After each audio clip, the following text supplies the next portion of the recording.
இந்த வாழ்க்கை முழுவதும் எப்படி எப்படி நடக்க வேண்டும், எந்தெந்த வயதில் என்னென்ன காரியங்கள் நடக்க வேண்டும், எந்தெந்த க்ஷணத்தில் என்னென்ன நடக்க வேண்டும் என்பது கூட ஏற்கனவே எழுதி வைத்தவைதான். நம்முடைய பெரியவர்கள் உண்மையில்லாமல் சொல்லவில்லை, தலை எழுத்து என்று.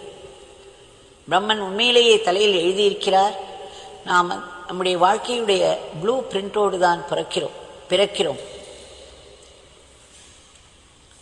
ஆக இந்த வாழ்வின் இந்த ஜென்மத்தின் வாழ்வின் அடிப்படை நம்முடைய பூர்வ ஜென்மங்களில் நாம் செய்த கர்மங்களை கொண்டது. அதிலும் முக்கியமாக போன ஜென்மத்தில் நாம் செய்த பல கர்மாக்கள், அவை கெட்டவையாக இருக்கலாம், நல்லவையாக இருக்கலாம். அவைகளை அடிப்படையாக கொண்டு நமக்கு இந்த தேகம் கிடைக்கிறது. இந்த தேகமே நம்முடைய கர்மங்களை